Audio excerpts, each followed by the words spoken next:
بسم اللہ الرحمن الرحیم۔ السلام علیکم ورحمۃ اللہ وبرکاتہ۔ ناظرین گرامی، اللہ تعالی ہر دور میں ایسی ہستی اور شخصیت کو ابھراتے ہیں جو امت مسلمہ اور دین اور مذہب کے دفاع کی جنگ لڑتا ہے۔ ہمارے دینی کتابوں کا بھی یہی خلاصہ ہے کہ اللہ تعالی غیرت مند اور شجاعت رکھنے اور کرنے والے کو پسند کرتے ہیں اور ہمیشہ مشکلات میں اس کا ساتھ بھی دیتے ہیں۔ ہمارے موجودہ دور کے اس نڈر، بے باک، بہادر اور عظیم شخصیت اور لیڈر جو واحد تنہا دنیا کی صلیبی، طاغوتی اور دجالی لشکر کے خونخواروں کی آنکھوں میں آنکھیں ڈال کر مقابلہ کر رہا ہے، وہ ہے طیب اردگان۔ جی ہاں، ترکی کا سید طیب اردگان۔ خوش بخت ہے وہ قوم جس کے لیڈر دنیا کو واضح طور پر امریکی اور دیگر مغربی دنیا کے ظلم و جبر سے پردہ اٹھاتے ہوئے ان کو خبرداری دیتی ہے کہ مزید مسلمانوں کے خون سے کھیلنے کا سلسلہ بند کیا جائے۔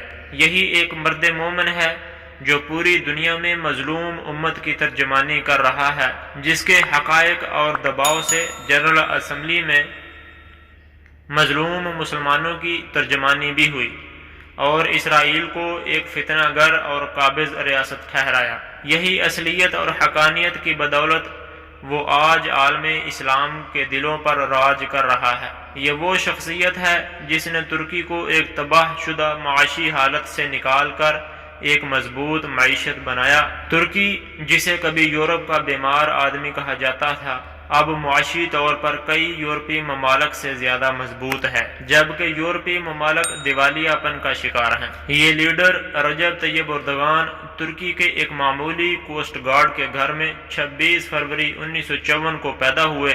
ان کے والد کا نام احمد اردگان، والدہ کا نام ٹینزائل ہے۔ 2 بیٹے اور بیٹیاں ہیں۔ جب طیب اردگان 13 سال کے تھے تو ان کی فیملی استنبول میں جا بسی۔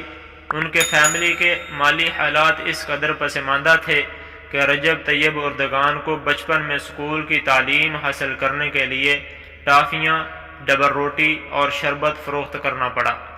ابتدائی تعلیم مدرسہ قاسم پاشا سے حاصل کی، جہاں اسلامی اور مغربی تعلیم دونوں دی جاتی تھی۔ 1965 میں قرآن پاک حفظ کر کے فارغ ہوئے۔ اس کے بعد امام خطیب ہائی اسکول سے تعلیم حاصل کی۔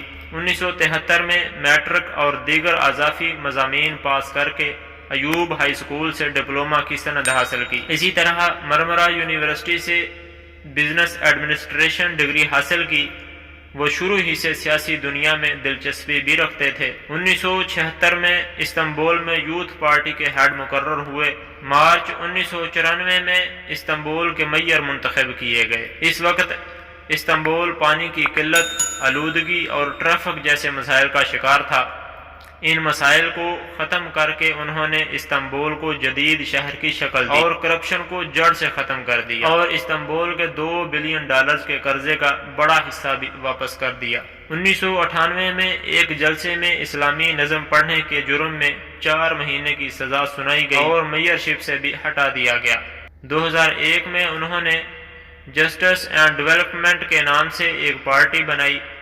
2002 کے الیکشن میں ان کی پارٹی نے 2/3 ووٹ لے کر فتح حاصل کی۔ تب سے اب تک یہ پارٹی ترکی کی حکومت کو کامیابی سے سنبھالے ہوئے ہے۔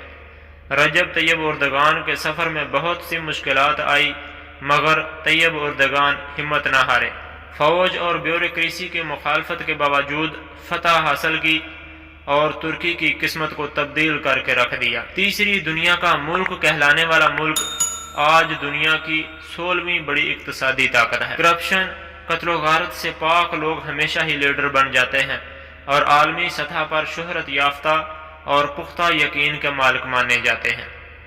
رجب طیب اردگان کی کامیابی کی بڑی وجوہات اپنے ہی ملک میں تعلیم حاصل کرنے کے بعد درجہ بدرجہ سرکاری اور سیاسی عہدوں پہ فائز ہونا، اپنے ملکی قوانین سے واقفیت، کرپشن سے پاک معاشرے کا انعقاد، عوامی مساوات برقرار رکھنا، میرٹ کی بحالی، غریبوں کی مدد اور حوصلہ افزائی کرنا، یہ سب کمالات اصول زندگی کے مطابق بسر کرنے کا نتیجہ ہے۔